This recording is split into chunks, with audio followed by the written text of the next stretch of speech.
Bem-vindos a mais um episódio aqui. Esse material seria originalmente usado no Lex Bitcoin, só que ele está fora da ementa. Eu convidei o professor Henrique Trescente para falar um pouco de Bitcoin Treasury Companies, porque esse é o principal ponto, o principal tópico, a principal motivo de discussão jurídica do Bitcoin esse ano. Quem investiu em MSTR desde o início deu pau, ganhou muito mais dinheiro do que quem investiu no Bitcoin desde o início. E a MSTR esse ano, além de ser copiada por mais de 100 empresas, ela passou para a nova fase de refino de Bitcoin, emitindo um montão de tipo de ações que consolidam uma renda em dólar até maior do que fazer cash and carry ou na Deribit ou Lend na Finex. Então, essa aula aqui seria um material extra do Lex Bitcoin, mas que nós vamos colocar no canal, né, Rotina 38.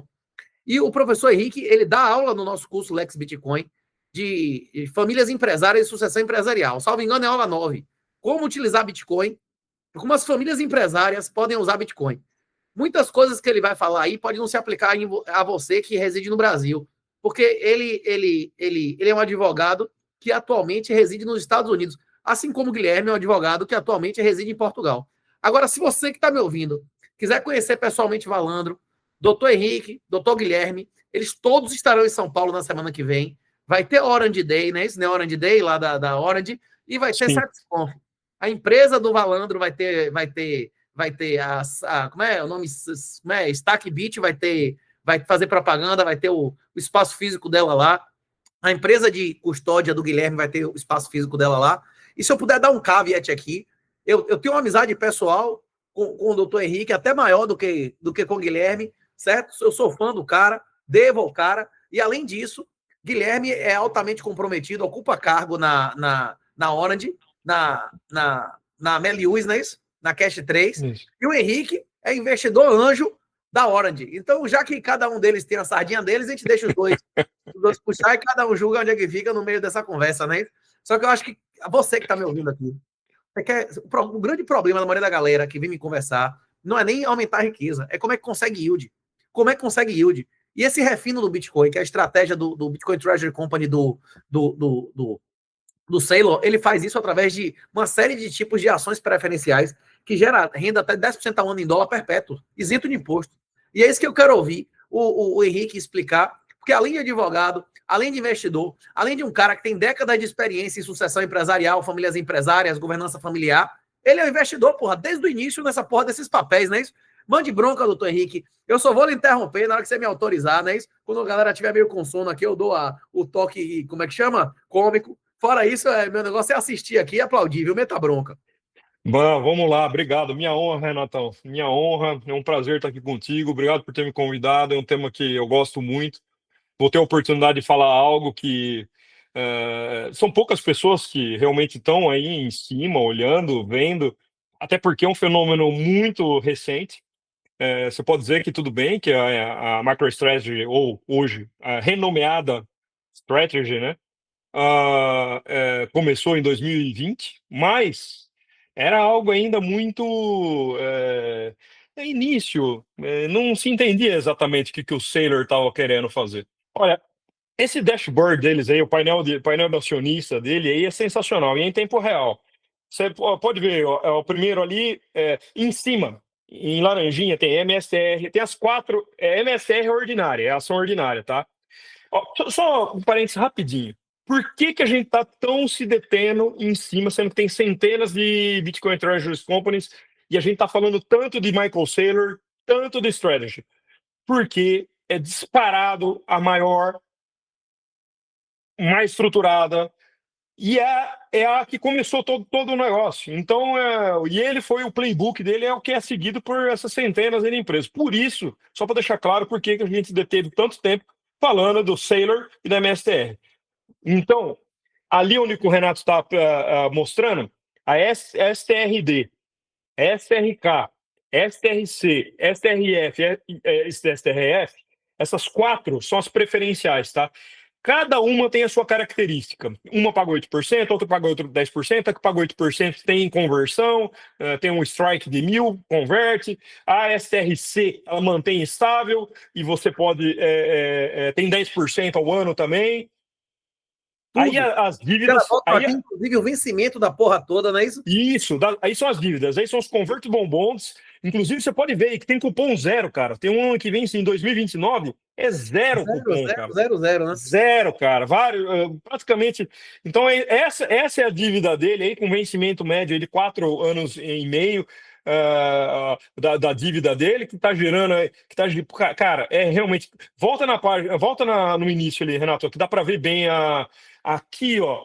A gente vai ver o leverage dele, tem aqui, ó, leverage 12%. Ali embaixo, ó, embaixo do Bitcoin Rolling. Isso. Ele emite elas para poder também fazer caixa. Tanto é que os últimos ATMs follow-on dele, ele emitiu. Ele vê qual é o momento, qualquer uma das 4 preferenciais, ele emite elas, faz caixa e compra Bitcoin. Com elas também. E tem a questão do Open Interest, não é isso? Que muita gente, como o senhor, fez renda aqui vendendo Sim. as calls cobertas, não é isso? Isso. E tá baixo agora, porque, porra, em novembro, cara, isso aí disparou. Esse Disparou. Pagava amplification de prêmios 22 maravilhosos. foi mais de 100, não é isso? Esse amplification aqui de 22 já foi mais de 100, né? Ele já... Não, explodiu. Cara, isso aí andou muito, muito, muito. Ó, E esse outro. é o múltiplo Isso. quanto de você compra, o quanto custa mais a ação que o Bitcoin, não é isso? É isso. Tá com um prêmio de 0,28. Esse é o prêmio. E o Por que retorno o prêmio? é só mais 22, não é isso? Oi? E o retorno amplification é só 22, não é isso? Isso. Por que o prêmio? As pessoas perguntam, mas por que tá tradando? Não deveria tradar 1 a 1? Então, se tem 640 mil bitcoins, ele deveria estar valendo. Não, para um, porque tem Bitcoin comprado com juros zero com o dinheiro dos outros. Exato. E também tem expectativa de mercado futura.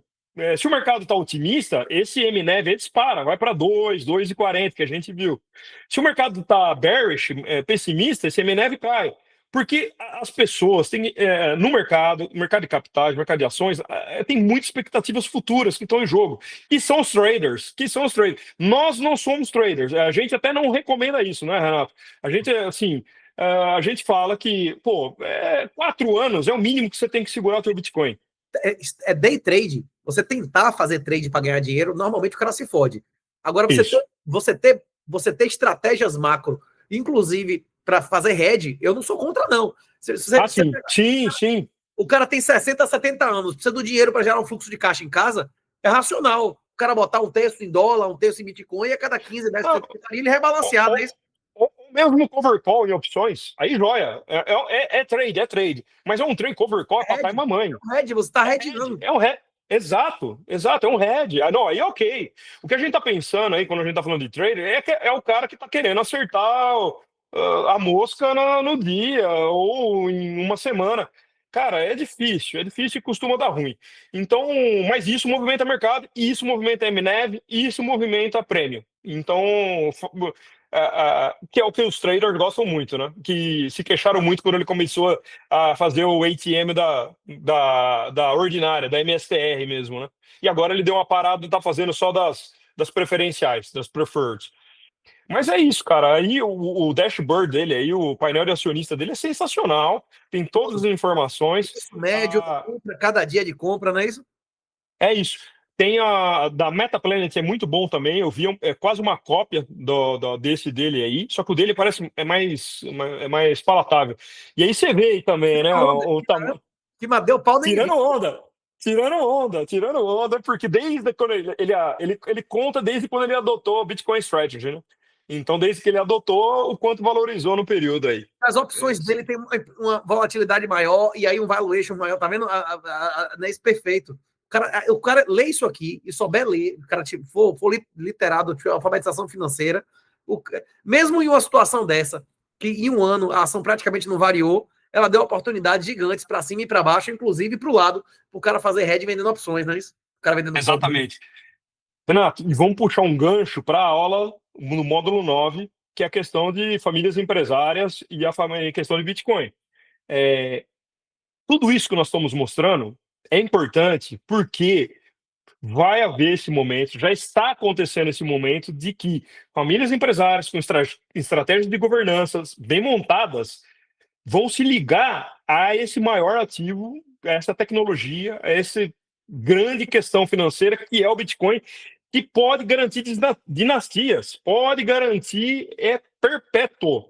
Se nossa tese, de fato, como nós mostramos o Saylor, como o Renato fala o tempo todo, como todos nós acreditamos, que realmente essa é a tese, e essa tese vingando na maneira que vinga e continua andando, isso tem tudo a ver com governança, tem tudo a ver com famílias empresárias, tem tudo a ver com futuro, tem tudo a ver com preservação de valor dentro de uma família.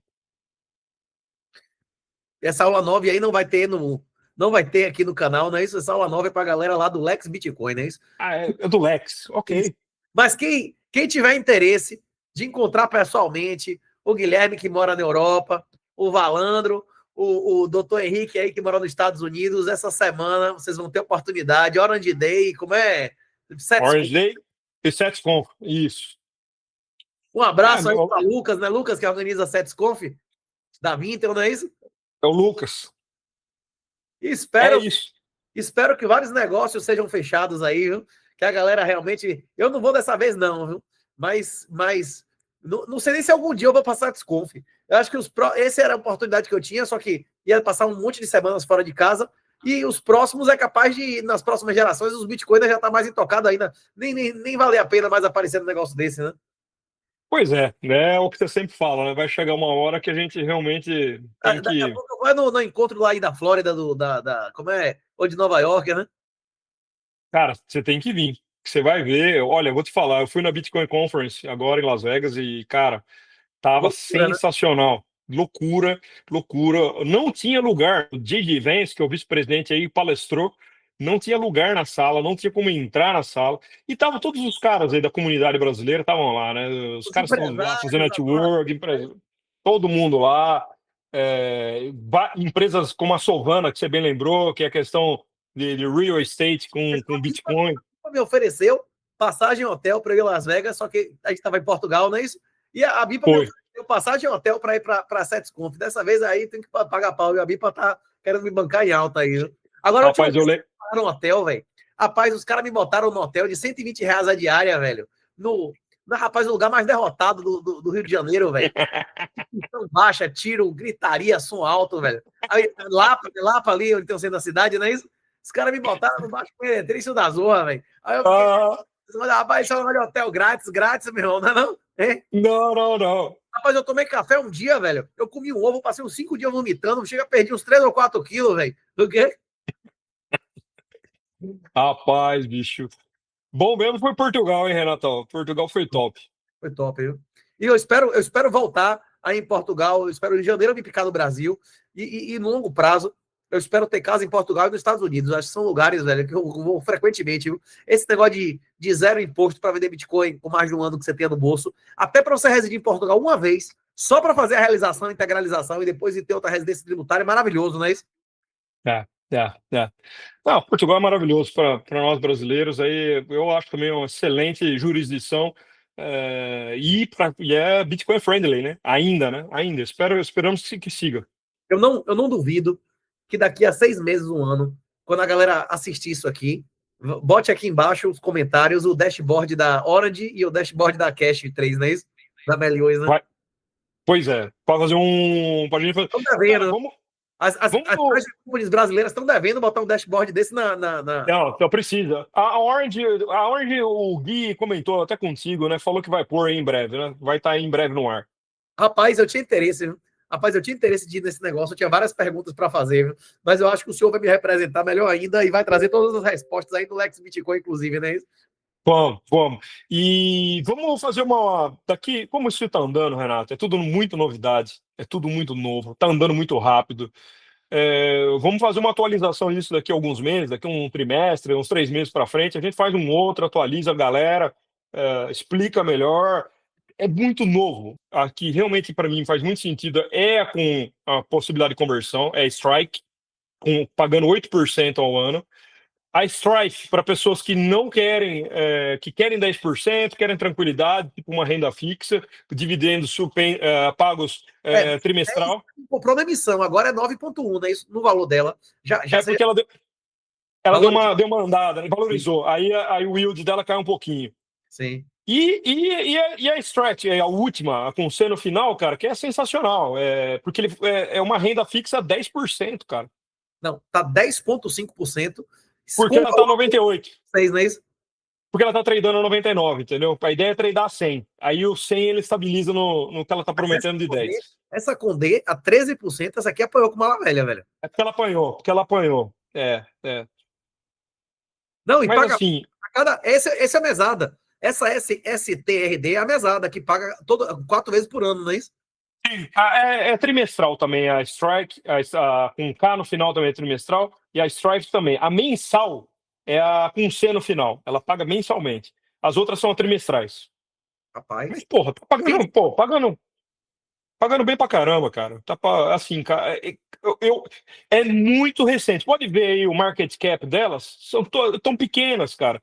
Assim, comparado à MSTR, né? Mas é uma Comparado à aposta muito MSTR. ousada. Isso é uma aposta muito ousada na inflação perpétua dos Estados Unidos, né? Exato. E vou lhe dizer mais, eu não duvido, e provavelmente ocorra, Bitcoin subindo, Bitcoin andando pra caramba, tal, e inflação andando, o Sailor aumentar o dividend yield dessas preferenciais. Vamos lá, então. Quem é Michael Saylor, né? Eu tenho um meme que explorou, viralizou, que eu adoro, que é esse videozinho aqui do Saylor falando sobre o seu grande, vamos dizer assim, o seu momento eureka, né? Quando ele explode para Bitcoin, ele faz uma recomendação. E se alguém tem alguma dúvida do que é querer realmente estar all-in numa tese, esse vídeo, para mim, é fenomenal. Vou colocar ele aqui, vamos lá. Which one's the best crypto asset? Well, Bitcoin's the best crypto asset. Okay. What's the second best? There is no second best. There's no second best crypto asset. There's a crypto asset. It's called Bitcoin, right? Right? There's no second best. Okay. But take all your money, buy Bitcoin, then take all your time, figure out how to borrow more money to buy more Bitcoin, then take all your time and figure out what you can sell to buy Bitcoin. And if you absolutely love the thing that you don't want to sell it, go mortgage your house and buy Bitcoin with it. And if you've got a business that you love because your family works for the business that's in your family for 37 years and you can't bear to sell it, mortgage it, finance it, and convert the proceeds into the hardest money on earth, which is Bitcoin. Esse vídeo é fenomenal. Eu vou dar uma traduzida que pode ser que tenha muita gente que não consiga entender 100%, tá? Mas assim, traduzindo por cima o vídeo, basicamente o Saylor tem um momento de explosão de convicção que poucos que eu conheço no mundo do Bitcoin tem, exceto o Renatão e uma meia dúzia de caras aí que tem uma convicção fenomenal. Mas ele deu uma explosão, né? Era um podcast, ele estava gravando e de repente ele solta essa explosão de convicção. E basicamente o que ele fala, cara, vende tudo que você tiver, tudo. Você tem uma casa, mortgage como é que fala? Hipoteca. Mortgage, hipoteca essa casa, mete bala, pega os recursos, as receitas, compra Bitcoin. Se você tem uma empresa que está 30 e tantos anos na tua família, que aí vem assunto até de governança familiar e tudo mais, venda essa empresa e põe a receita da venda dessa empresa também em Bitcoin. Ele é all-in, absoluto. Então, esse é Michael Saylor, esse foi um dos momentos ápices dele, e ele explodiu de uma maneira que é incrível como ele é conhecido e ele virou um popstar. E o Steve não. Tem várias frases dele que vão ficar na história do Bitcoin. Bom, Forever, Laura, forever, né? Forever, Laura, forever, it's going up forever. Infinita, né? Agora, a alavancagem é finita sem chamada de margem, que é o segredo que eu espero que você explique aí. E tem outra frase dele, campeã também, que não se diversifica a solução tecnológica. Você pega melhor e aplica. Não se trata de investimento, é uma solução de tecnologia, não é isso? Exato.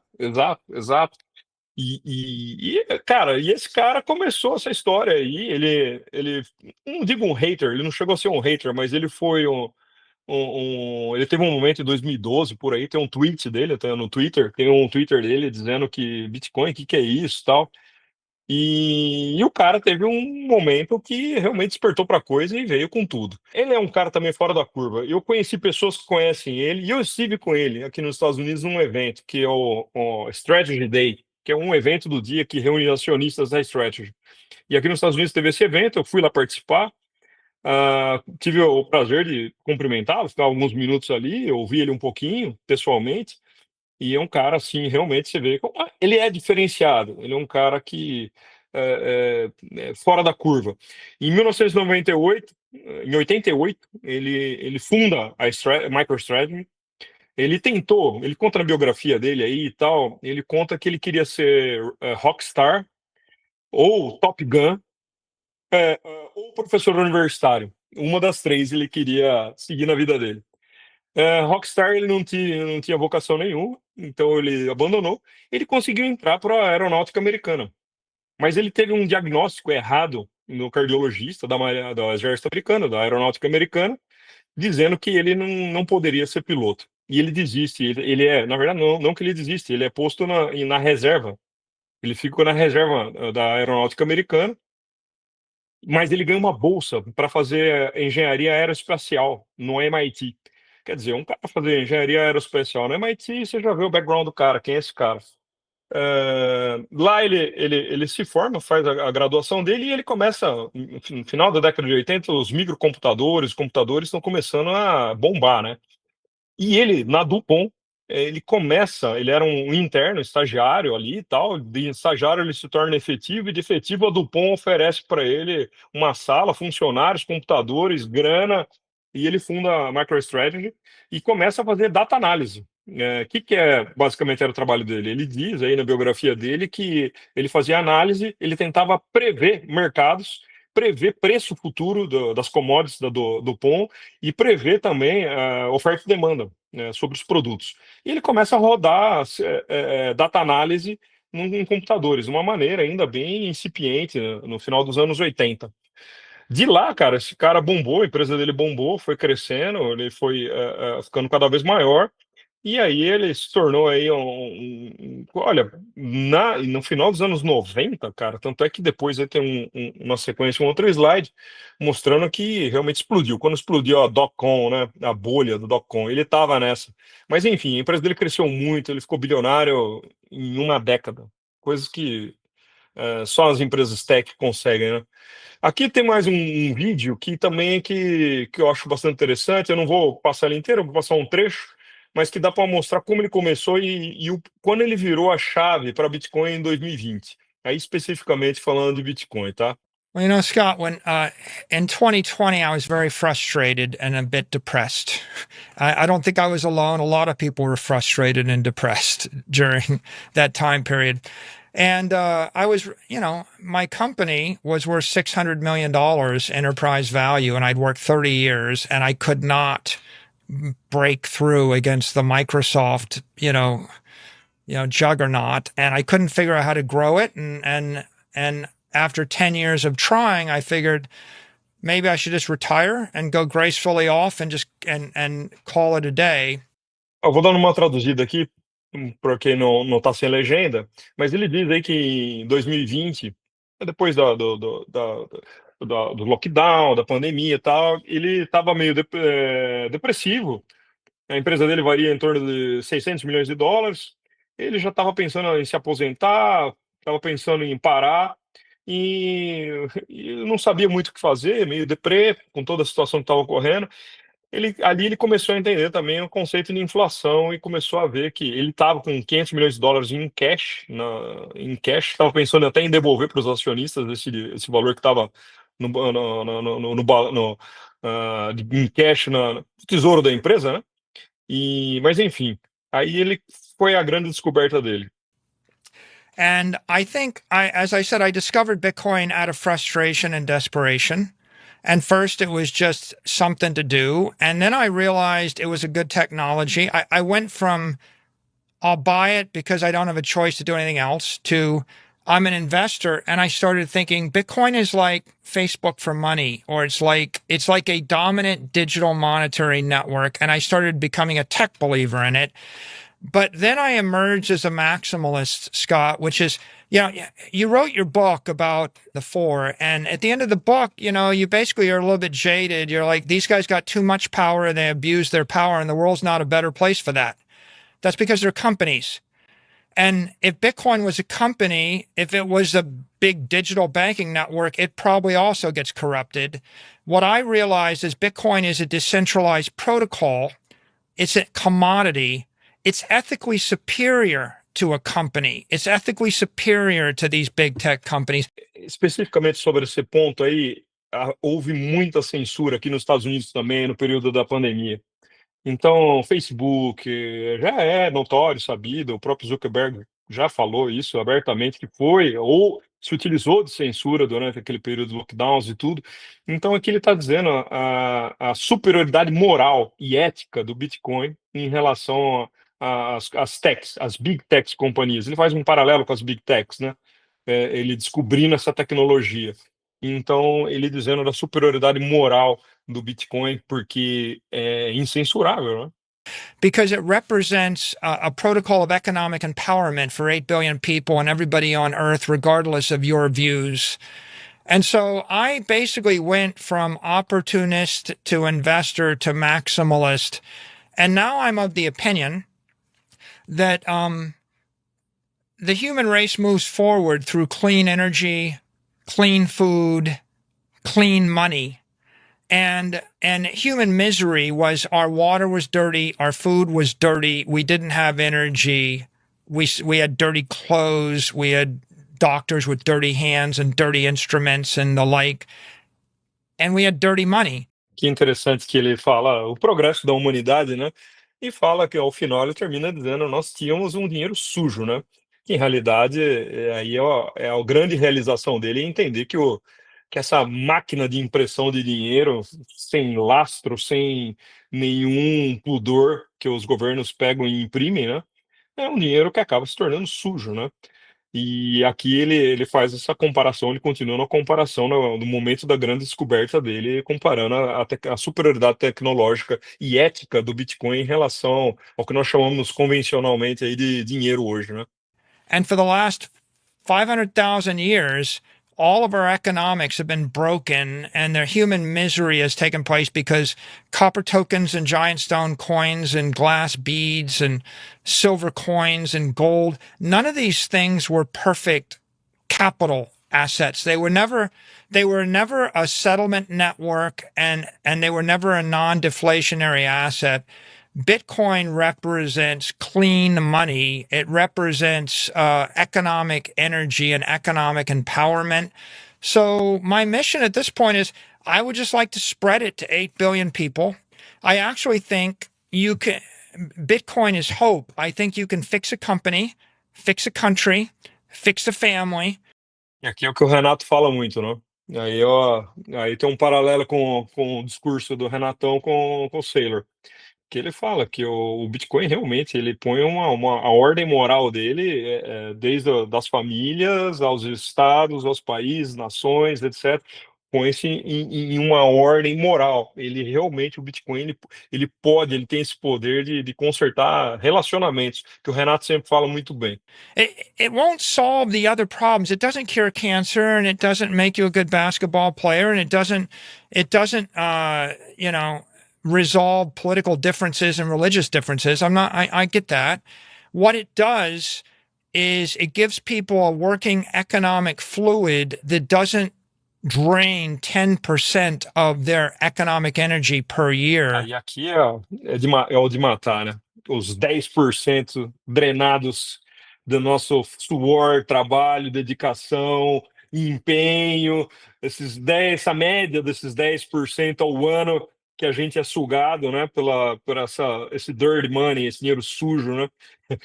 E aí ele tem essa realização e, porra, para um cara, olha, quando ele tem essa realização, ele já era um cara multimilionário, tá? E aí, porra, nisso eu tenho muito. Eu tiro o chapéu para ele, porque um cara multimilionário, centenas de milhões de dólares, já bem sucedido e tal, o cara entrar nesse buraco do coelho aí e realmente ter essa realização que, pô, cara, é sujo isso, é um jogo sujo. Não é um fair game, né? Graças ao Bitcoin, ele deixou de ser centimilionário para ser bilionário, não é isso? Nós vamos chegar a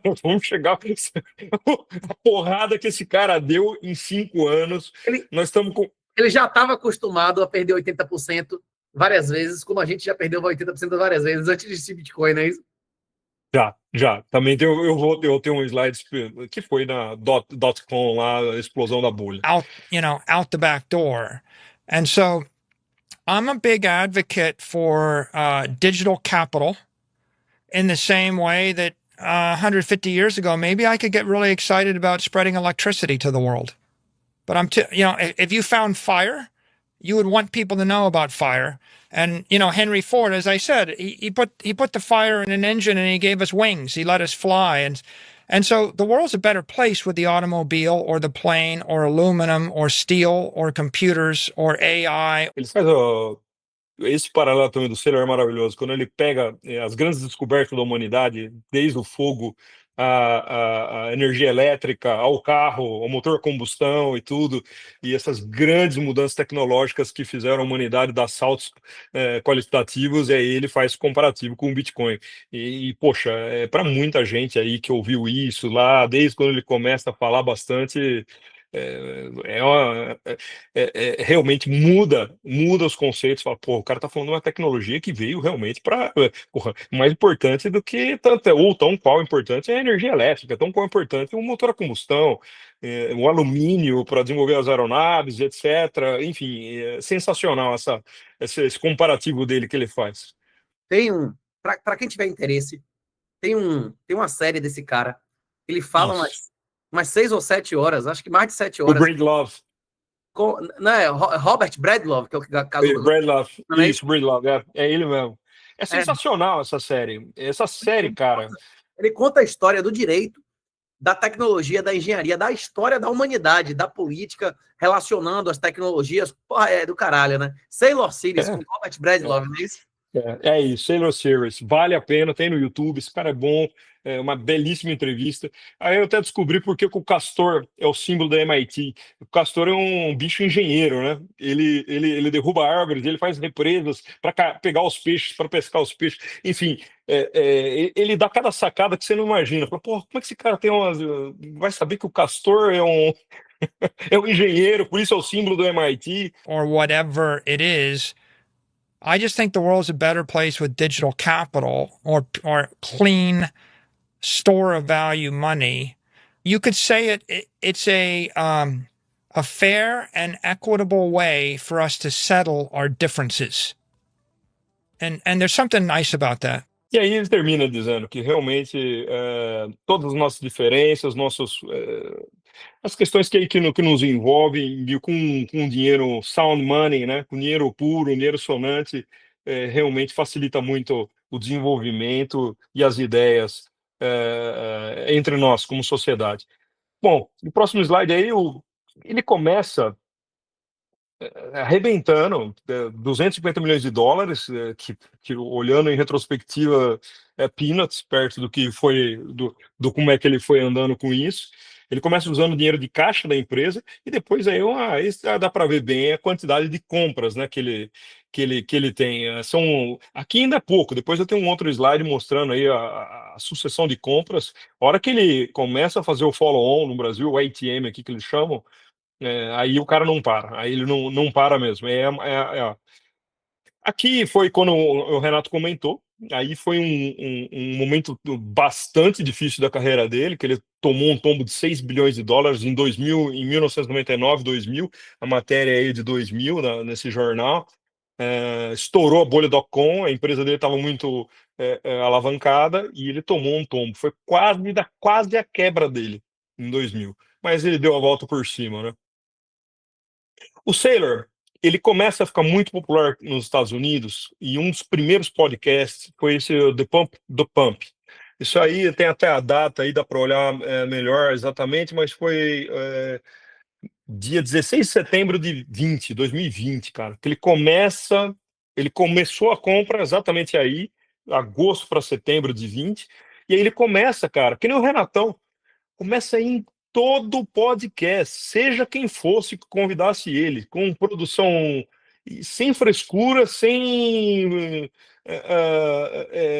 nada. Um cara, ele ia em todo e qualquer podcast. De baixa audiência, a porra toda. Nada. Qualquer um que eu chamava, ele quer falar de Bitcoin, ele ia, cara. Ele ia realmente participava. E um dos primeiros, assim, mais bombou foi esse, do Pump. E depois um outro que foi sensacional é esse aí com o Frank Gilstra, que foi a respeito, ele comparando o Bitcoin e ouro, né? Foi sensacional e é um debate de abril de 21. Então, quer dizer, ele crescendo, e aí combatendo um cara, um Goldbug, e aí esse cara, E eu próximo do assisti. topo. 21 foi um Hã? péssimo ano pro Bitcoin, né? Próximo do topo. Próximo do topo, próximo do topo. Ainda deu uma andada, vai começar a despencar mesmo no final de 21, e aí 22, aquela. Mais 21, ele ainda estava assim, muito encantado com a tese, aceitava debates como esse aí. Tinha até que pagar esse debate, Premier Access para entrar para assistir o debate. Foi um baita debate. E eu assisti e eu me lembro, Michael Saylor foi muito bem com relação das propriedades do Bitcoin sendo muito superiores ao ouro, né? Aí o próximo aí, o que eu estava comentando, as compras dele aceleraram, e não sei se dá para ver meu mouse aqui, meu cursor, mas agora aí no 24 e 25, ele arrebentou, ele começou a comprar assim de uma maneira. Por quê? Antes ele usava um instrumento de dívida dos convertible notes, que eram dívidas conversíveis. Então ele arrecadava dinheiro no mercado, ele conseguiu vários a 0% de cupom, mas ele conseguiu dinheiro, abrir esse dinheiro do mercado de capitais, trazia essa grana e convertia em Bitcoin. E as pessoas, é como se fosse um cover call, quem emprestava o dinheiro, que a determinado ponto no strike no futuro do preço da ação, essas pessoas poderiam converter os convertibles, que são essas notas, em dinheiro. Então era um cover call que essas pessoas que emprestavam dinheiro para ele, mas acreditaram na tese. E vários foram de bilhões, e vários foram com cupom zero juros. Então ele pegou dinheiro muito barato e socou em Bitcoin. E aí começou a coisa andar impressionante. Desculpa interromper, doutor. Inclusive, ele atraiu, não foi brother dele, não foi Bitcoin, né? Ele atraiu empresas de seguros de 200 anos, do século Exato. XVIII, não é isso? Ele atraiu dinheiro institucional, que a promessa desses títulos era o seguinte: isso aqui é Bitcoin alavancado. Se o Bitcoin dobrar, isso aqui quadruplica. Ou você vai mamar 4 vezes o Bitcoin, ou você não perde dinheiro nenhum do que você botou. É uma proposta ruim? Hein? Dessa maneira, até as empresas mais conservadoras, que ainda existem de seguro de 150, 200 anos, aceitam entrar no Bitcoin, não é isso? E lembrando, quando ele pegou essas convertible bonds, quando ele fez esses pools de dinheiro aí, essa grana pesada, os juros aqui estavam baixíssimo, porque foi logo após o Covid, os juros aqui, o Fed baixou os juros para próximo de 1. Então estava muito. Eles estavam tomando risco. Eu falei, quer saber, essas grandes empresas? Eu vou fazer um cover call aqui, vamos ver a tese desse cara. E ganharam dinheiro, hein? E não foi pouco. Ganharam com a tese aí, com esses convertible bonds. O próprio Saylor dizia que é melhor ser credor do que acionista da MSTR. Mas os acionistas, Exato. como o senhor, também não se deram mal, não, viu? Foi melhor comprar Bitcoin. Não, exato, andou muito. Aí, aqui, cara, no decorrer desse caminhar, um outro momento chave que ele falava também que seria um grande momento seria a aprovação do SEC, que é o CVM americana, né? A CVM brasileira. A SEC aprova, depois de muita luta e dificuldade, ela aprova os ETFs finalmente aqui nos Estados Unidos.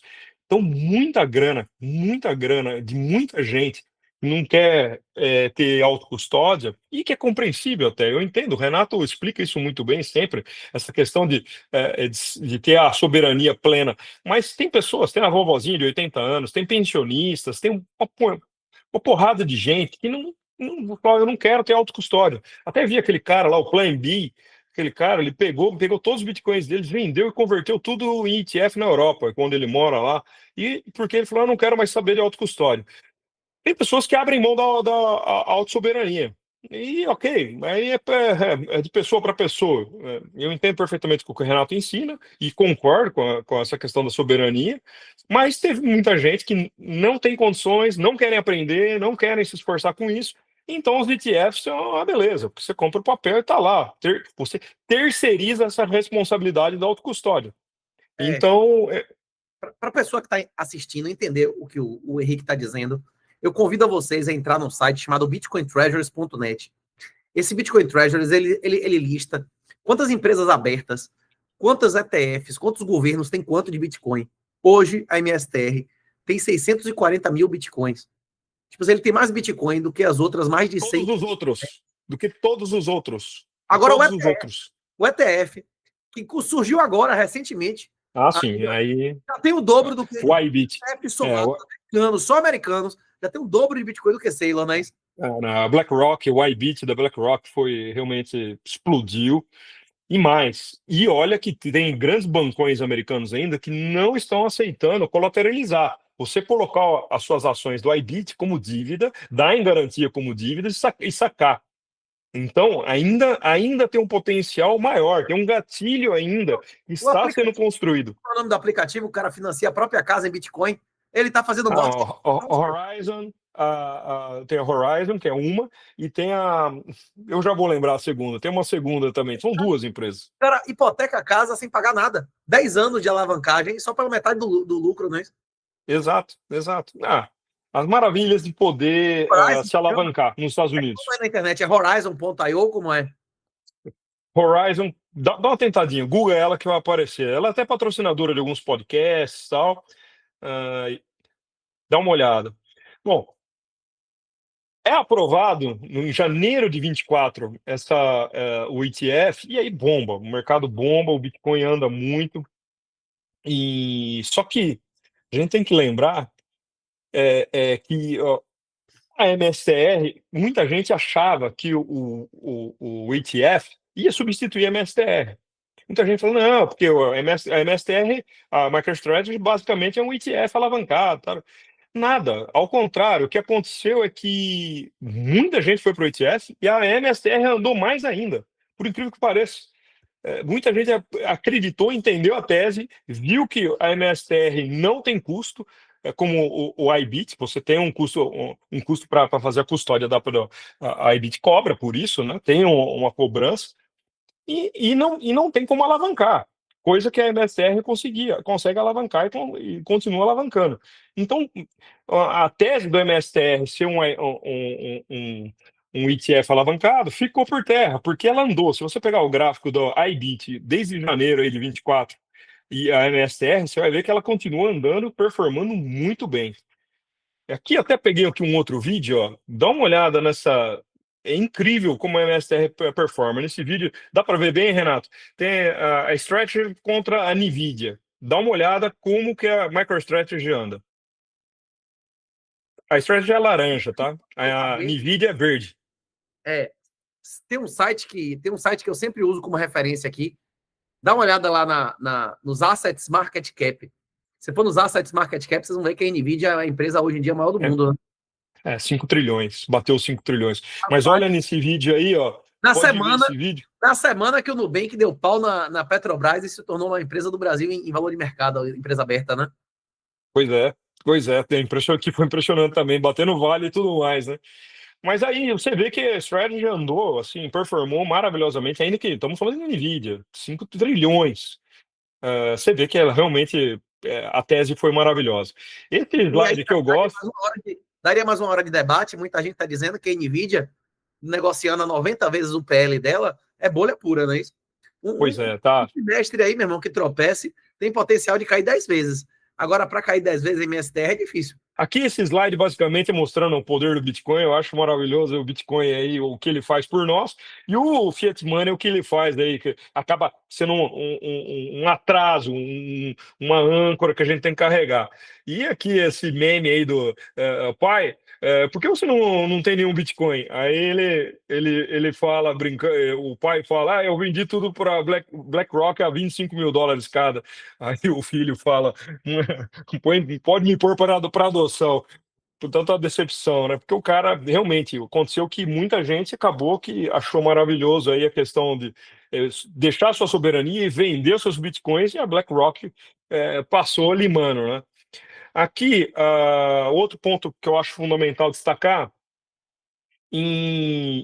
durante as eleições do ano passado, os democratas aqui foram muito contrários, e a SEC era controlada pelos democratas, e dificultou muito a vida do desenvolvimento da indústria do Bitcoin aqui nos Estados Unidos.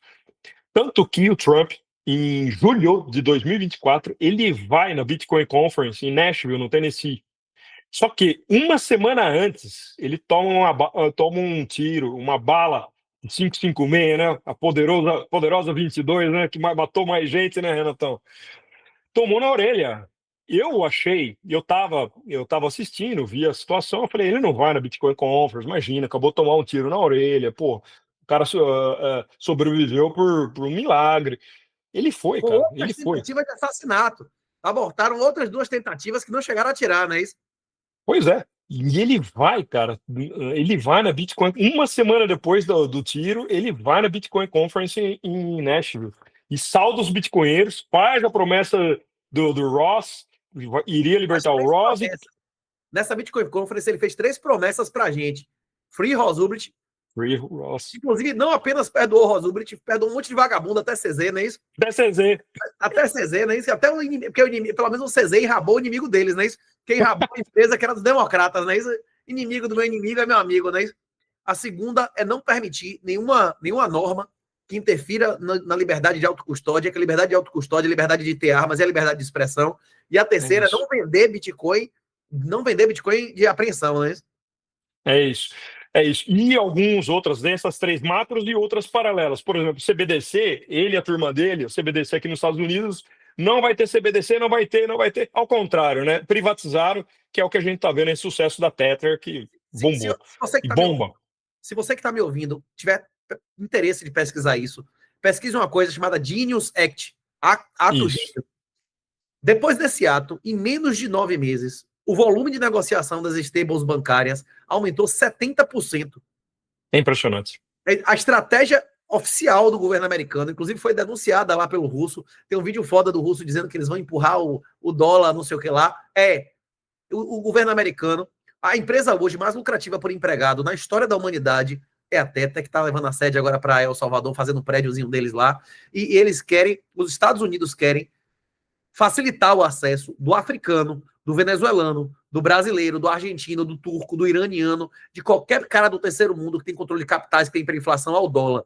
E esse cara vai financiar o título americano indiretamente. Porque o cara carrega o stable dólar, não recebe o rendimento, a empresa, para honrar esse stable dólar, tem que carregar títulos americanos, ou empresário, e aí vai financiar o governo americano indiretamente. Isso. É win-win, foi ótimo. Mas isso não foi uma promessa pra gente. Ele tá fazendo isso por ele, porra, não é pra gente, né? Claro. Ele terceirizou um trabalho que o Fed lavou as mãos, fica fora disso, terceiriza para Tether, para Circle, para todas essas, e anda para o mundo inteiro, o stable dollar, só que no Genius Act é necessário, é obrigatório ter treasury, ou seja, dívida americana no balanço para fazer a paridade, né? Enfim. Foi uma grande jogada e foi realmente aprovado. Pesquisa que é bastante interessante, foi aprovado agora, o que deu mais impulsão, mais liquidez para esse mercado. Aqui, o Trump, depois da eleição, aí a coisa bombou, né? Novembro do ano passado, quando ele vence a eleição, vocês podem ver qualquer gráfico, Bitcoin, MSTR, qualquer companhia, Bitcoin Treasury Company, as mineradoras, todo o ecossistema voltado ao Bitcoin, ele explode. E o Trump não perdeu também o tempo dele. O Renato gosta de brincar que teve a Melania e teve o filho do Trump que matou a pau, né? E aqui, esse dado aqui eu peguei, Trump Media constrói um patrimônio Bitcoin de 2 bilhões de dólares, tá? À medida que a criptomoeda aumenta o patrimônio líquido do presidente. Isso aí foi publicado pela CNBC, que eu peguei essa matéria agora, aí foi de julho desse ano. Então, é um presidente pró, ele está realmente também com os filhos dele, que toda hora aí os 2 filhos tiveram na Bitcoin Conference Las Vegas e tudo, o vice-presidente, todo o entorno dele, a Tulsi Gabbard, várias pessoas do entorno dele estão todas aí voltadas ao Bitcoin e Bitcoin Treasury Companies. O Saylor foi convidado para Washington para ter reuniões, enfim, todos eles estão muito bem alinhados. Então, há uma segurança jurídica como o Genius Act e tem mais para vir, né? Tem mais para vir para poder ficar cada vez mais sólido e desenvolvido nesse mercado. Aí, vamos ao Brasil, né? Agora... Só me permitir um comentário. Sim. O Saylor foi um aviso do que viria de legitimação. Porque o Saylor é um cara que é metido ao mesmo tempo com o Deep State. Os colegas dele de graduação são hoje os generais, da Força Espacial e da Aeronáutica Americana. Ou seja, é um cara que mora, a casa dele é próxima a Washington, ele tem relação com o Deep State. A MicroStrategy vende produtos às Forças Armadas brasileiras, americanas do mundo inteiro há décadas, não é isso? É um cara que tem relação pessoal com o governo, que é um patriota americano, é um patriota. A maioria dos americanos são patriotas, mas o cara que vai fazer a Academia da Força Aérea, a MANAFA, é um outro nível de patriotismo. Tem penetração com a Big Tech, que elegeu o Trump agora, que foi contra Trump da outra vez. O apoio do Saylor, a adoção do Saylor ao Bitcoin, foi um prelúdio de quem ia adotar e legitimar o Bitcoin. E o Trump adotar na campanha dele, garantiu a vitória dele, a maior vitória republicana desde Ronald Reagan. E a família de Trump hoje já admitiu, tem post do Barron, que eles já botaram mais de $1 milhão no bolso graças a Bitcoin em um ano. Tanto a empresa, a hold dos caras botaram dinheiro no bolso, quanto o esquema dos tokens lá ilegais, os tokens ilegais não, os tokens, no limite da legalidade, né? Os fãs. Isso se o insider trade, os caras que estão fazendo trade minutos antes das declarações de Trump, não foi eles mesmos também, né? Lavar a égua, que aí a questão ética realmente fica no limite. Perdeu o dinheiro otário, que foi comprar token de Trump e Melania, perdeu o dinheiro que ficou alavancando, não é isso? Isso. Teve gente que tradou isso aí. Mas enfim, aí eu só coloquei esses slides, que pode ser que é para correlacionar o movimento das Bitcoin Treasuries Companies com a questão institucional e política, essa estabilidade, como o Renato bem disse aí do Genius Act. Você está vendo que cada vez mais estável, legal e organizado. O governo americano abraçando a tecnologia, faz com que a gente veja essa mudança de patamar, essa institucionalização de algo que realmente não tem ré, não tem volta. Nesse contexto, no Brasil, nós também tivemos um ETF que foi lançado antes dos Estados Unidos. Nós tivemos situações no Brasil que foram mais avançadas do que os Estados Unidos. Nós temos algo que o Renato advoga muito bem, que eu acho sensacional se manter, se for mantido, que por enquanto não sabemos. Teve a medida provisória 303, que ela foi derrubada, ela não vingou. Porque a questão de R$35 mil de isenção, por exemplo, aqui nos Estados Unidos não há isenção. Então você vende, você tem que declarar e mostrar que você teve ganho de capital e recolher ganho de capital. No Brasil, não. Nós, com essa isenção de R$35 mil por CPF, que é o que o Renato sempre bem fala, você, sua esposa, enfim, um filho, tá para uma belíssima isenção, né?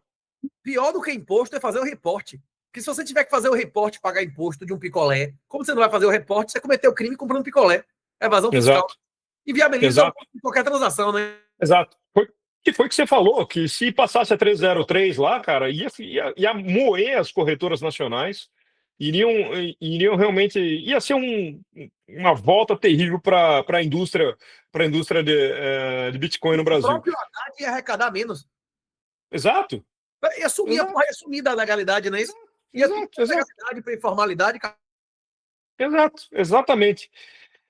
Nesse contexto, há um ganho para quem institucionalmente está dentro da legalidade. Vejam bem o que eu estou falando, estou tentando deixar isso bem claro. E foram 2 Bitcoin Treasury Companies no Brasil que seguiram exatamente o playbook do Michael Saylor. Pegaram o que o Saylor fez e falaram, nós vamos fazer igual. Que foi a Melius. Calma, o playbook sem financiamento de juro negativo, não é isso? Sem financiamento negativo. E o que o Guilherme trabalha tem fluxo de caixa, como o Michael Saylor. Agora, o que você é sócio não tem operacional, não é isso? Ou não? Não tem operacional. E eu separei um vídeo de um cara que foi contratado aqui pela Melius, aqui, que é um cara muito bom, gosta, um rapaz novo, um rapaz tem uns 20 e poucos anos, mas o Israel contratou o Diego, contrataram o cara é muito bom. Eu assisti esse cara, que é o True North, é um grupo de caras que ficavam analisando MSTR, e os caras bombaram, fizeram sucesso. O vídeo tá logo abaixo, aí eu vou passar exatamente o que você está falando, que é o Mason. Dá uma olhada nesse vídeo aqui do Mason. A lot of people think about Bitcoin treasury companies. They're looking at it from a US-centric view, a US-centric environment. And I think Brazil specifically, because of the high cost of capital, it makes sense to have an operating business. And it also attracts I would say, a wider pool of investors who otherwise wouldn't be interested in a quote unquote pure play. I think there's people who want a hybrid. They want cash flows, but they also want Bitcoin exposure. If you're not, fully a maximalist, if you don't fully get the thesis, which I would say that's the majority of the Brazilian investing or investor class, having a operational business makes holding Bitcoin a little bit more palatable. Beyond that, I think the ultimate goal is to outgrow the operational business. If you look at the most successful Bitcoin treasury companies, they have all had, operational businesses, albeit some of them tiny, like Metaplanet, but Strategy had an operational business. Smarter Web had an operational business. And I think the ultimate plan is to outgrow it and get our collateral stack, our Bitcoin stack, as big as humanly possible. Aqui entra o tema que o Renato estava pontuando, que são as diferenças tanto da Melio quanto da Orange. Aqui o Mason, ele faz uma análise, e o Mason está como um diretor de estratégia lá na Melius, tal, um moleque 10, sensacional. Ele está com um grupo aí do True North, que depois eu vou deixar até o link aí e tal, no YouTube. Os vídeos deles são muito bons, eles ensinam muito e discutem semanalmente aí as questões da MSTR. Ele discute exatamente o que o Renato estava comentando, que a questão é, se você tem uma empresa operacional, que é o caso da Melius, e ela gera cash flow, ela gera fluxo de caixa, é uma empresa operacional, e ela podendo, com esse fluxo de caixa, com esse lucro, ela poder converter em Bitcoin e fazer a tese do Bitcoin Treasury Company. Mais importante que converter, ela ser capaz de servir, de pagar o serviço da dívida, mesmo o Bitcoin caindo 90%, não é isso? Exato. É um hedge. Você poder ser operacional, você poder ter cash flow, independente do fluxo do Bitcoin, da sua volatilidade, você não tem uma tranquilidade com relação à volatilidade do Bitcoin. Você realmente vai poder ter esse diferente das Bitcoin Treasury Companies puras, vamos dizer, que é o caso aí da Orange. Mas, por outro lado, e aí eu não estou querendo advogar, querendo colocar a tese. Qual é a tese do Gui Gomes, da galera lá da Orange? Que eles não possuem distração com a empresa operacional. Eles laser focus, ou seja, foco total na questão de fazer a operação de alavancagem de uma maneira saudável, de uma maneira equilibrada, de uma maneira ponderada, que eles consigam emitir dívidas, emitir debentures, emitir follow-on, fazer da maneira que eles puderem, em momentos oportunistas do mercado, eles puderem se diluir para poder entesourar o principal ativo, que é o Bitcoin, no seu balanço. Aqui, a tese também é parecida, porque o Saylor, ele possui a empresa dele, continua, a Business Intelligence continua funcionando. E o que acontece? Eu estive na Strategy Day e eu vi, realmente, tinham em torno de 2, 3 mil pessoas, eu posso te dizer que mais da metade estavam relacionadas ao Business Intelligence. Então, todas as contrapartes, as empresas que eles prestam serviço no mundo inteiro. Inclusive no Brasil prestou serviço e o CEO aí roubou R$1 milhão do Saylor. Isso ele conta num podcast. O CEO do Saylor da MicroStrategy Brasil, levou R$1 milhão dele. Ele tem essa história sobre o Brasil. Mas acontece que, então, de fato, essa questão da tese de divisão de foco, que você tem que ter um baita de um foco na operação também, não pode deixar, e ao mesmo tempo na questão do Bitcoin. Então, é para se pensar. Eu não sei exatamente quem está mais certo, quem está mais errado, para ser sincero. Acho que ambos têm seus ganhos, têm os seus upsides e seus downsides. Eu acho que a upside está 100% focado só na operação de Bitcoin, entrincheirar Bitcoin, botar para dentro do seu balanço e fazer o playbook puro e simples de ter Bitcoin no balanço. E acho também, como o Renato bem disse, concordo com ele, em momentos de volatilidade, em momentos de dificuldade, você ter uma empresa operacional que roda bem e que faz fluxo de caixa, você poder tá estável em momentos de dificuldade, em um momento de baixa no mercado, excelente também. O que não pode acontecer é um momento ruim da empresa e ruim no Bitcoin ao mesmo tempo. Enfim, Tudo pode acontecer e, ao mesmo tempo... E as mineradoras, pior ainda do que Exatamente. a hora de... Porque, além de ter reserva de Bitcoin, tem fluxo de caixa em Bitcoin, não é isso? Exatamente, exatamente, exatamente. Que algumas mineradoras, inclusive, deixam claros, até nos seus prospectos, falam: Nós não vamos, todo Bitcoin que entrar, nós vamos fazer caixa. Nosso negócio é fazer caixa para ter a tranquilidade de, não, momento de volatilidade, a gente é estável. Mas esse playbook mudou, nós vamos ver, que nem o Renato falou aí daquele site, eu coloquei um slide só falando sobre isso.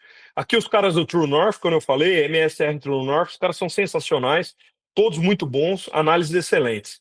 Por que disso? Porque, cara, esse slide é muito bom também. Que coloca aí, pessoas que entendem o Bitcoin. Você põe 200 bolinhas aí, uma. Bitcoiners que entendem MSTR e o playbook de Bitcoin Treasury Company. Foi um debate de 2 anos se MSTR era bolha, se era pirâmide. Exato, pirâmide, exato. Até hoje. Não, até hoje, Renato. A Lee Alden, que é muito boa, uma analista aqui e tal, eu vi um podcast dela agora recente, MSTR, é Ponzi Scheme, pirâmide. Até hoje eles têm esse debate, pô, será que é pirâmide? Vai cair, não vai? Então, realmente, óbvio que não. Óbvio que as Bitcoin Treasury Companies não são. Para eles caírem, meu irmão, tem que dar muito. O Bitcoin tem que cair muito e por muito tempo, não é isso? Tem cálculos aí em que o Bitcoin tem que baixar em torno de $8 mil, $5 mil para eles aí realmente aí começarem a. Dia, não é isso?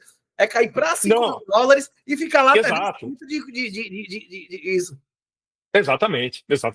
Então, quer dizer, cara, olha, eu vi cálculo até $3 mil. Cair, e é o que você falou, não é cair. Ficar. Realmente ficar. É o vencimento dele ter que cumprir o contrato, né? As obrigações. E por isso, excelente foi a estratégia quando muitos traders criticam. No Twitter, tem muitos traders que criticam muito a estratégia do Saylor. Quando ele parou com os convertible bonds, que eram os primeiros ali daquele slide anterior que eu mandei, que ele fazia esse pool de capitais, como o Renato bem lembrou aí, até de empresas de seguro, grandes, tal, que emprestavam capital para ele, juros baratos. Ele começou a bater o ATM. O ATM é o follow-on. O follow-on é imprimir ações. E ele vem vindo nessa toada, ele começou a bater o ATM, imprimir e comprando Bitcoin. E parou de ter esse convertible bonds. Porque aí é uma alavancagem mais tranquila. Se você pegar o nível da alavancagem dele, tá menor do que um mortgage, menor do que tá menos de 20%, tá 17%, deve estar mais baixo agora. Precisa eu pegar o dado atualizado, mas está abaixo de 20%. Mas quer dizer, esse 20 é contando as ações preferenciais como equity ou como dívida? Não, as ações preferenciais perto da ação ordinária, que é a MSTR pura, é mínimo. São alguns poucos bilhões perto dos quase 100 bilhões da ordinária. A MSTR realmente porque as outras ainda, elas são recém-lançadas. Elas começaram a ser lançadas a partir de abril desse ano. Então, as 4 classes que eu vou chegar nelas, elas são poucas, ainda são pequenas perto do tamanho da ação ordinária, que é a MSTR. Para pessoas que querem yield de Bitcoin e querem uma renda isenta dentro do sistema legado convencional, é uma promessa absurda, velho. 10% em dólar para sempre, né? Não. Vamos chegar nisso. Aqui, ó. Que porra é essa, né? Deve ter gente que tá assistindo esse vídeo há meia hora, puto, querendo essa porra e não chega nunca. Vamos chegar. Aqui você vê aqui a questão do NAV que a gente fala, do múltiplo, que é um múltiplo, que é uma métrica, que é o Net Asset Value, que é o valor patrimonial, o valor dos ativos da empresa líquidos. Então, agora, cara, eu peguei esse dado, tá aqui, ó, o dado atual, o dado de ontem, tá tradando a 1,34 NAV, ou seja, o valor que a MSTR tem em patrimônio em ativos líquidos, que são os bitcoins basicamente os bitcoins entresourados, ela está tradando com um prêmio de apenas de 1,34, ou seja, 34. Está bem. Ela chegou a bater aí o máximo 2,44 em 2021, quando deu aquele boom, depois 2,42 aí agora no ano passado, em novembro do ano passado, que deu outro boom, né? Mas está tradando bem mais baixo. Não só ela, a MetaPlanet também, eu vi agora, essa semana chegou a tradar a menos de 1 MetaPlanet, e a Orange no Brasil também está tradando essa semana a menos de 1. Então, realmente, outubro tá, não sei, como é que fala? Não é um aconselhamento de compra, mas está realmente tradando barato as Bitcoin Treasuries Companies agora. Aí agora, basicamente, é a questão de como ele consegue, como ele faz isso. É muito simples. Ele emite ação, com o lucro da emissão das ações, ele compra Bitcoin, ele põe Bitcoin em tesouraria, o preço do Bitcoin sobe, ele consegue emitir mais ações, fazendo um círculo virtuoso, rodando e fazendo com que ele consiga entresourar cada vez mais Bitcoins. Que essa é o playbook, basicamente. Emprestar dinheiro barato, comprar uma Bitcoin, com a alta do Bitcoin, que é a tese que nós acreditamos com a subida dele, ele consegue emitir mais ações, o preço das ações sobe, ele pode emitir mais ações, vender ações e, fazendo caixa, comprar mais bitcoins. Esse é o espiral. Esse é um outro slide também mostrando exatamente essa espiral, que é o playbook do MicroStrategy. E aqui, com o que o Renato está falando, da gente discutir as 4 preferenciais que ele lançou. Ele lançou primeiro a Strike, com K no final. A Strike com K no final, ela paga 8% ao ano, tá? E ela tem um gatilho. Se a MSTR bater 1.000, você pode converter as ações que você tem de Strike na ordinária, dá preferencial para ordinária. Tem um gatilho que a MSTR tem que bater 1.000. Então, e nesse tempo, tá multado, Renato. Tá multado. Você converte pela ação no valor do dia ou pela ação e com a grana que você recebeu? Não, bateu o strike, vamos lá. Bateu 1.000. Você devolvendo o dinheiro que você recebeu ou só com o valor da ação no dia? Você troca a ação do dia. Você troca a ação do dia. A grana que recebeu até lá, não é isso? E assim, os 8% é o bônus. Sim. O bônus, os 8% ao ano. Então, quer dizer. Henrique foi muito modesto. Ele não foi um evento, não, ele foi vários eventos com selo. Teve evento no Arizona, teve evento na Flórida, conheceu a galera, né? Tipo assim, ele diminuiu. Ele conheceu pessoalmente a galera da Melius também, de uma porrada de eventos. Esse cara tá no meio dessa galera toda, não é isso ou não? Muito a você também, né, Renatão? Você é um cara que. Você que tomou sua passagem, eu nunca nem fui no Arizona. Arizona, porra, lá tem Nevada, sei lá o quê, não é isso? Las Vegas, lá, não. É Nevada, né? Nesse lugar amaldiçoado, não é isso? Não, é uma cidade, Sin City, é a cidade do pecado mesmo, viu, cara? É uma cidade meio. É satânica. Bom, depois ele emitiu a Strife, que é, cara, 10% ao ano perpétuo, ou seja, não tem vencimento. E um detalhe, ela tem um outro. E não converte. Não converte. Você não vai converter ela. Mas uma empresa para ter culhão de emitir uma ação preferencial que te promete 10% isento de imposto para sempre, velho. Ela tá fazendo uma aposta da porra da hiperinflação, né? A Strife, com F no final, ela não tem isenção. Você vai pagar, tá? Porque é dividendo mesmo. A Stretch, com C no final, essa sim. Só que não é também uma isenção. O que é? Um diferimento. Se você perpetuamente segurar ela, você não vai pagar. Agora, se você, no momento da venda da ação, aí vai ter ganho de capital, você vai vender. Porque a base, esses 10% que ele vai pagar ao anual. Casar com essa porra, né? Quem compra isso aí quer casar com essa porra, né? Isso que eu ia dizer. Por exemplo, a Strife, com F no final, a Strife, porra, 10%, cara. Isso daí é excelente para pessoas que estão aposentadas, tal, quer ter um fluxo de caixa. Depende de sua residência, né? Se você morar em Mônaco, se você, né, depende de sua residência. Se você morar em Mônaco, se você morar em Dubai, não é isso? Claro. Depende da residência. Isso, bem lembrado. Sempre tem que lembrar da sua residência fiscal. Mas aqui, o taxpayer americano, a Strike, com C no final, ela é muito boa. Ela está pagando 10%. Só que o pulo do gato, que ele fala que foi o iPhone Moments dele. Foi um iPhone Moments. Quer dizer, o iPhone... Desculpa interromper. Mas quem vai comprar 10% pagando imposto, podendo receber 8% sem pagar e com conversão, velho? Não entendi. Como é que é? Você disse que é de 8%, a de 8%. É de 8%. Isso. Que tem uma opção que você pode multiplicar. Tem opção de conversão. É isso? Isso. Não paga imposto. E a de 10 paga? Porra, quem que vai comprar? Não, 8 paga. 8 paga. Qual que não paga? A primeira, a com K no final, a Strike, essa 8%, tá? É 8% você paga. Você vai recolher como renda ordinária, vai ser taxable event, vai ser um evento de taxar. A Strife, 10% ao ano, vai ter também. Aqui não está prometendo não haver, e isso também é um ponto de dúvida, é recente, ele acabou de lançar a ação.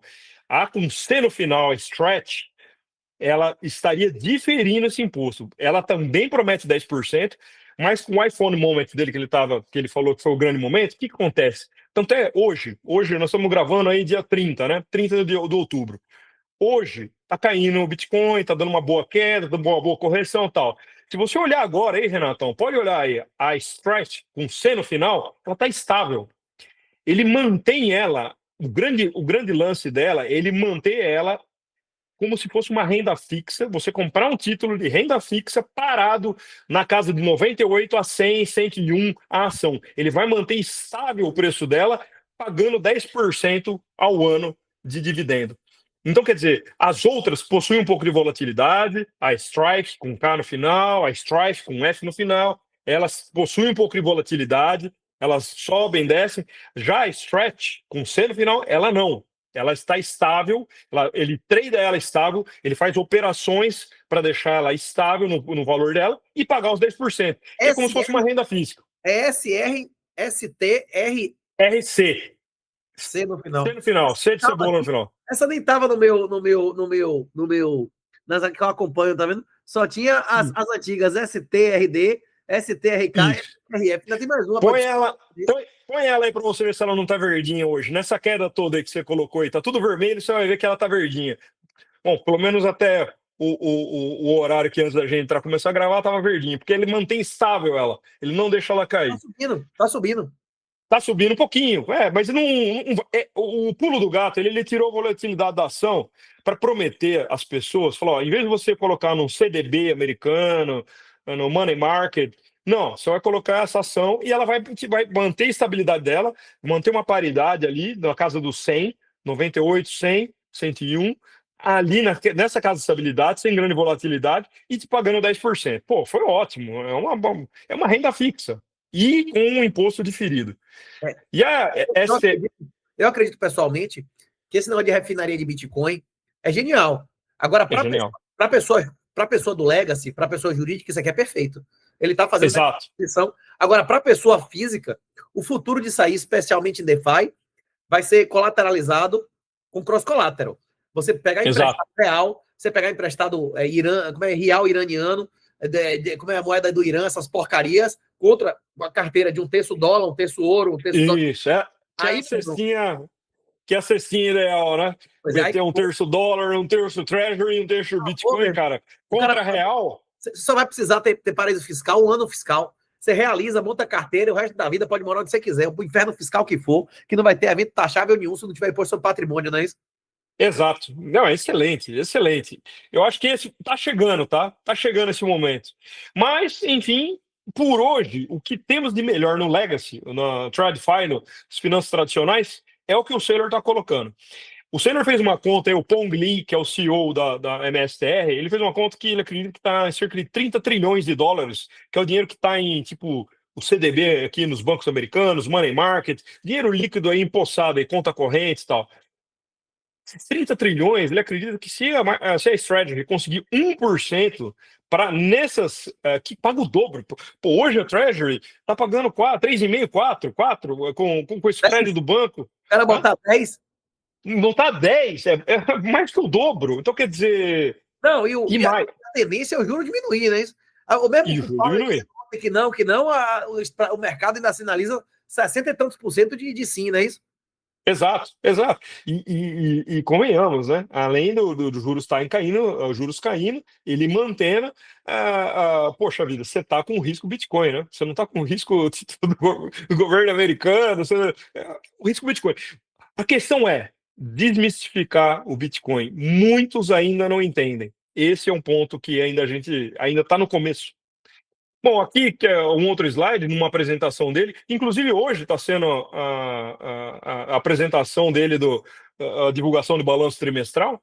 no dia de hoje, ele vai divulgar, vamos ver como é que vai vir, mas ele apresentou na última ou penúltima apresentação dele também como seriam as engrenagens, que ele chamou de torque, porque todas essas ações em engrenagem funcionando é um reator nuclear de Bitcoin que ele fala, que o Bitcoin é o urânio nesse reator nuclear que vai refinar dinheiro, o fiat money, né? Por que ele fala de refino? Porque você compra o petróleo, você aquece o petróleo e o petróleo se divide em óleo pesado, em óleo de máquina, em gasolina, Gasolina, diesel. de gasolina, diesel, querosene. É isso. Cada um desses tem sua finalidade.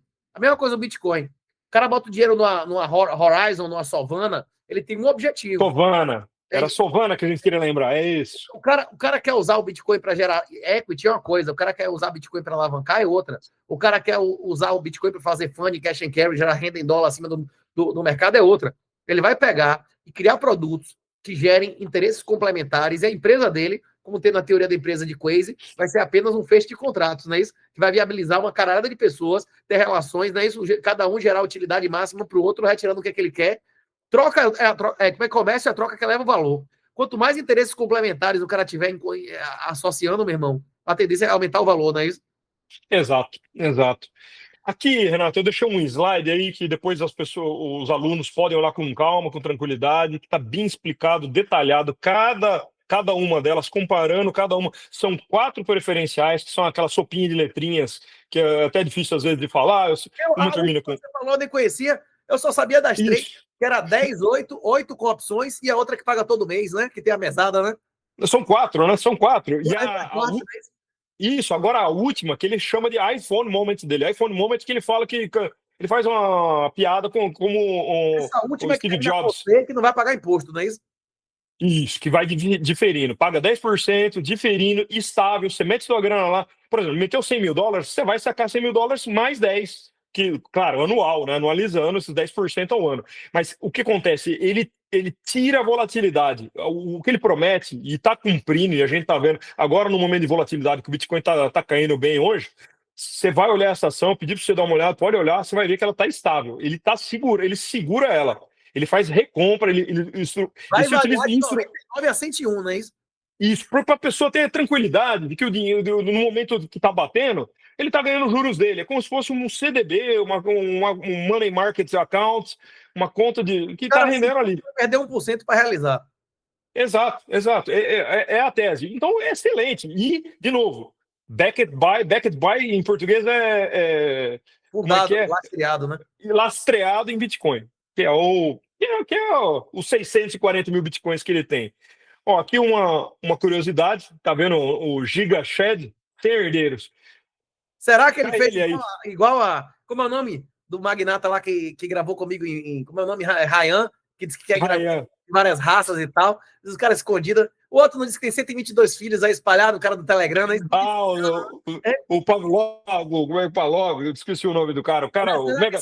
do Galo aí, pagando atleta para engravidar dele e tal. Giga Shed. Ó, ele não é casado. Olha, aí uma informação de uma pessoa... Ryan também não é casado. Você tá querendo engravidar 20 mulheres espalhadas, não é isso?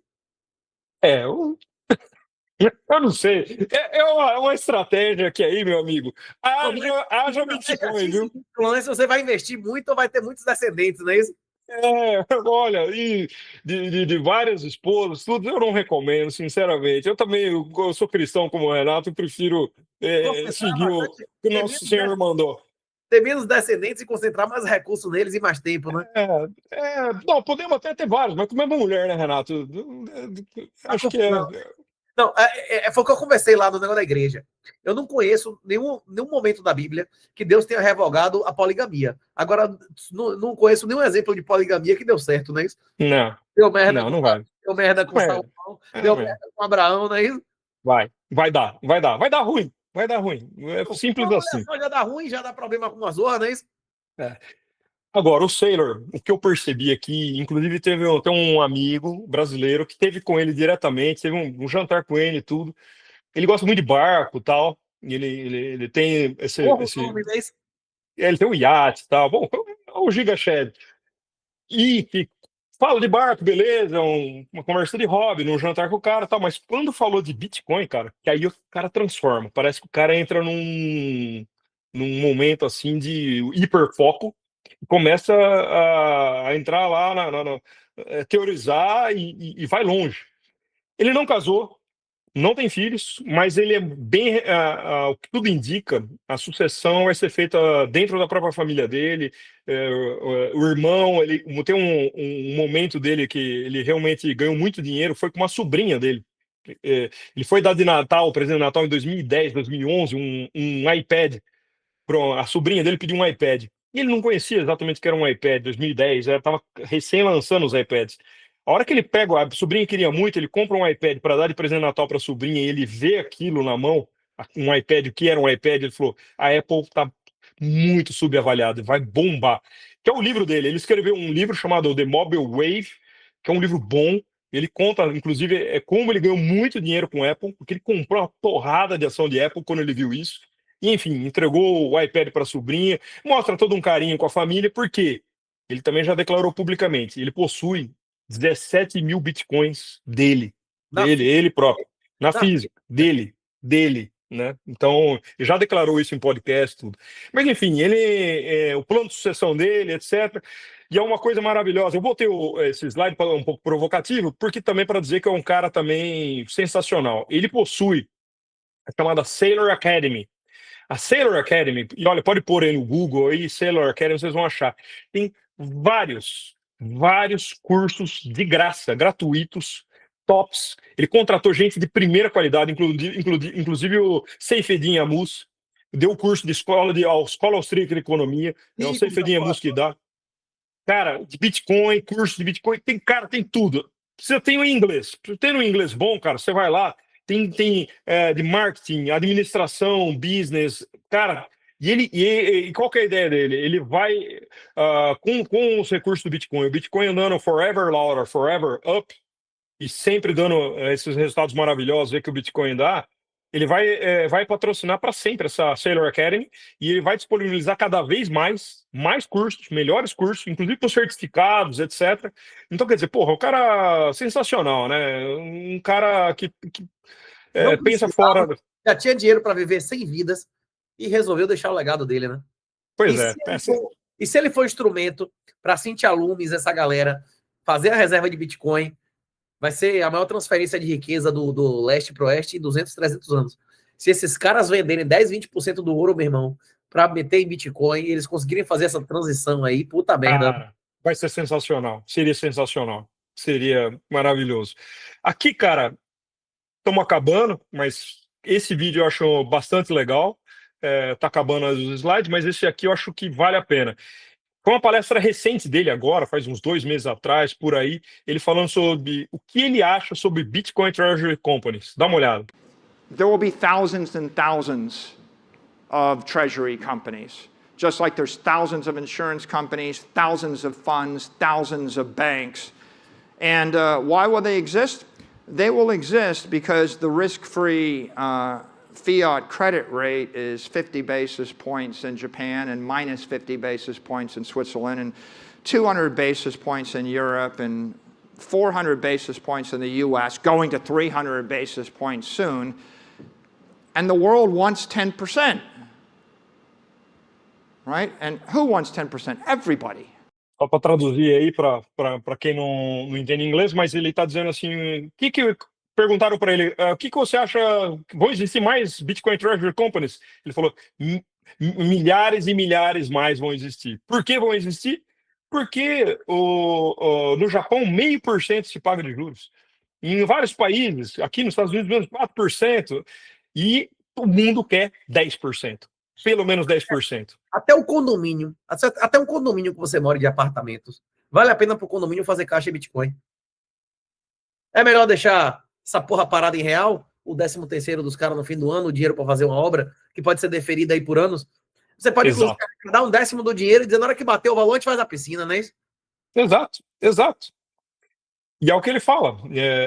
Então, milhares de Bitcoin Treasury Companies vão existir ainda. E olha que nós já estamos na casa de centenas. Eu já vi, inclusive, um brother botar 10 Bitcoins na mão da mulher e dizer assim, quando bater o dinheiro do casamento e de casa. Na hora que pagar na hora que... Daí, agora isso foi há muitos anos atrás, né? E o casamento foi mais de R$1 milhão. Quando bateu, por quê? Porra, com 10 bitcoins, bicho, dá pra fazer uma bela festa, hein? Rapaz, já vi vários casos desses. Inclusive, o cara dá Bitcoin à mulher do casamento e a mulher aparecer com o anel aqui, ó. Se você que pagou o meu anel, eu tomei isso, o anel, não é isso? Okay, so the real issue is, how are you going to wrap it? How are you going to construct it? I want it to run on my rails. You know, you can buy Stretch on NASDAQ brokerage, but you can't buy Stretch on Robinhood. Okay? How do you get the security to go down the rail? It's kind of like, yeah, I got a hamburger, it's $3, but how do I buy it in London when the hamburger is getting served up in San Francisco?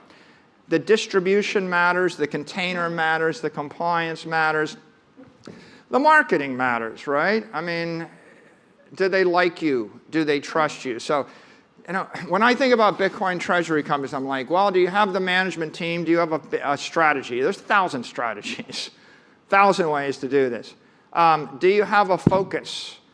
Do you have a capital market, right? Orange BTC is coming public in Brazil. They'll be the first company that's where the capital structure has been designed to be elastic to support ATMs and the like. Ele cita a Orange, estava listando a Orange no Brasil, então ele estava citando no Brasil aí no momento que estava saindo também. E ele explicando exatamente o upside das Bitcoin Treasury Companies, a questão de gerar liquidez e gerar a facilidade dentro do Fiat System de você poder ter fluxo de caixa. In that capital market. So constructing the company with the strategy in the right capital market is important, but you know, it goes without saying there's going to be a monster treasury company in every capital market. It won't be us in Japan, it'll be Metaplanet, most likely, right? There'll be a monster in every capital market, but that doesn't mean there isn't room for 100 other very successful companies in every major capital. Também é legal ele dizer, ele falou assim, cada país vai ter sua gigante, sua grande strategy. Cada país tem sua peculiaridade, suas barreiras de entrada, a maneira de operar. Brasil, a gente sabe as dificuldades, uma maneira de ser. Então, ele dizendo que cada país vai ter sua gigante Bitcoin Treasury Company, né? Capital market. You ask the question, how much capital is there? How much financial repression is there? Right? And yeah, I'm not going to go and issue credit instruments in Turkey because the rate's like 46% or something. I'm not going to go there first.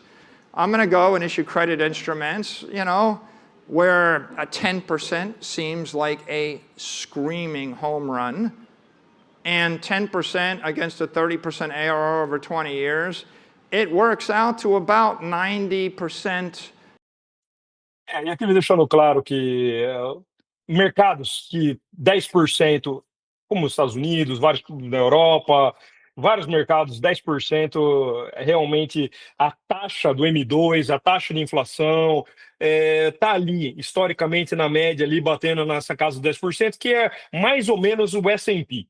O retorno do S&P é mais ou menos o retorno, mais ou menos a inflação média anual. O S&P, em dólar, não em real. Em dólar. Aqui, cara, é o slide que você falou. Cara, são 1.048.000, 50.000 bitcoins. Aqui nós estamos, aqui as top 100, no mundo inteiro, aí, as top 100 Bitcoin Treasury Companies. Se o Saylor tem 640.000, nós temos 1 milhão nas top 100, ele sozinho, ele é maior do que as outras 99, correto? Tá certo a matemática, Renato? É isso, né? Tamanho do cara. Eu só tô vendo a bandeira do Brasil aí, cadê a outra? Eles não botaram ainda, não? Não, tá aí sim, tá. Cash 3 tá assim, ó. 71, não é isso? A Orange já tá em 27, não é isso? É 27, 27ª, cara. Eles estão com 3.600 bitcoins, é isso? Caralho. 3.700 bitcoins. É Bitcoin pra caramba, cara. É Bitcoin pra caramba. Eu acho, sim, que tem tudo para dar certo também. De novo, volto a dizer aquela dualidade de teses do Bitcoin Treasury Company puro e do Bitcoin Treasury Company híbrida. A híbrida é que tem uma operação por trás. A Meliu, você não vai comprar com nave negativa, né? Porque mesmo que o Bitcoin esteja em pessimismo, a porra toda tem o fluxo de caixa da empresa, né? Pois é. Tem que calcular isso também. E a Melius vai muito bem, né? Você pegar lá o MNEV dela, tá muito bom. A empresa é bem gerida, a gente tem que tirar o chapéu para os caras, fazem um excelente trabalho, né? Ó, só os dois últimos slides. Um é do Strategy. Aconteceu agora, essa semana, atualidade, agora, pra você ver como é que essa indústria está andando rápido. Finalmente, uma Bitcoin Treasury Company foi classificada com ratings, numa agência de classificação de risco grande, que é a S&P Global, classificou com rating de B-, que é um rating bem ruim, por sinal. Várias empresas muito menores do que o MicroStrategy, de Strategy, muito menores, muito mais endividadas, têm classificações melhores. Por quê? Por causa do Bitcoin. Segundo a classificadora de risco, falou assim: olha, eles têm muito Bitcoin, é muito arriscado. Então, quer dizer, eles não entenderam ainda e continuam. Mas, enfim, o lado bom disso é que já começou a ser classificado. E isso é bom, porque vai subir, vai andar, vai subir. E por fim, cara, aí o último é um videozinho bem curtinho dizendo sobre o Saylor falando sobre a previsão dele de preço aí. A previsão de preço para esse ano aí, sei que muita gente quer saber a previsão de preço, que acha que para onde o Bitcoin vai, tá aí o que o Saylor acha. About where you see Bitcoin hitting at the end of the year and in a year from now when we're back at this conference? Well, I think Bitcoin's going to continue to grind up. I think the volatility is coming off of it as the industry becomes more structured with more derivatives and more ways to hedge it. Our expectation right now is end of the year, it should be about $150,000. $150 mil a previsão dele aí pro final do ano, hein? Nós tem que andar uns quase 50% até dezembro, hein? É o Guilherme da Criptomaníacos que diz, né, que $150 mil ele solta a mão, não é isso? Pois é, eu acho que é a métrica aí de muita gente. O target. That's the consensus of the equity analysts that cover our company and the Bitcoin industry right now. I don't know why it won't grind up to $1 million. Entre 4 e 8 anos, $1 milhão por Bitcoin. $1 a coin over the next 4 to 8 years. I would think not less than 4, not more than 8. And of course, my long-term forecast is it goes up about 30% a year for the next 20 years, and we're headed toward $20 million Bitcoin.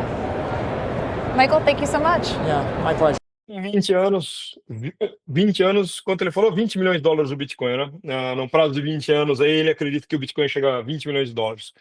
É a previsão dele, crescendo a taxa anualizada e composta de 30% ao ano, que é o que, em realidade, Renato, você já fez eu fiz a pesquisa, tem várias, mas gira na casa de 50%, talvez 40% aí de crescimento composto anual do Bitcoin, né? É uma porrada, porque juro composto, cara, faz milagre, ele cresce assim violentamente. O Saylor está colocando ainda mais modesto, na casa de 30% de crescimento. Então, quer dizer, 30% aí nos próximos 20 anos, nessa média de crescimento anual composto, 30%, vai bater isso aí, onde nós estamos, vai bater a casa de $20 milhões por Bitcoin. Renato, eu acho importante na próxima, eu acho que o pessoal vai comentar isso, que a gente deveria ter focado um pouquinho mais, isso é culpa minha, nas duas brasileiras, né? Porque MSTR e tal, mas MSTR é dólar. Né? Você vai ter, daqui uma semana, você vai ter 10 novidades sobre as brasileiras, não é isso? Pois é, exato. Indo para hora de 10, hora de 10. Exato. Deixa eu estudar melhor as brasileiras. Vamos fazer isso, estudar, vamos ficar de olho. Se os gráficos aqui tá medonho, eu não vou nem botar para não. Mas o NAV negativo é um atrativo, velho. Você dizer que você tá dizendo, ó, bicho, você tá comprando por 20%. Bitcoin com desconto. Taxa, porra. Tá descontado. Você tá comprando Bitcoin com desconto. É isso. Realmente tá muito atrativo. É novidade. A Orange foi lançada há 3 semanas, né? São 3 semanas aí que tá tradando. Então o volume tá aumentando aos poucos, tá pegando marcha, né? Pegando tração. Mas, enfim, o brasileiro também vai acordar, cara. E se o brasileiro não fizer autocustódia, que nem você ensina, a outra saída é essa. É as Bitcoin Treasury Companies ou o ETF. A diferença entre o ETF e as Bitcoin Treasury Companies é que o ETF você paga, tem uma taxa de administração para pagar, e ele não alavanca. As Bitcoin Treasury Companies, a Cash 3 e a Orange, eles têm possibilidade de alavancar e, portanto, surfar ondas melhores com o Bitcoin. Tradar acima com o prêmio, que é o MNAV que a gente estava discutindo até agora. E além de alavancar, ele pode oferecer produtos derivados que paguem um yield maior do que o sistema bancário. Exato. Ou combinações combinações de opções com yield, não é isso? Que foram que a gente se apresentou aqui nas preferenciais da MicroStrategy, não é isso? Exato. Mas vamos numa próxima, dar um pouco mais de foco nas duas brasileiras, porque eu acho que a galera... Porra, vocês falaram muito do strategy e tal, das 4 preferenciais aí do Sailor, pá. Beleza. Uma próxima a gente fala melhor aí sobre as brasileiras. Valeu, doutor. Minha honra, um abraço. Minha honra. Abraço.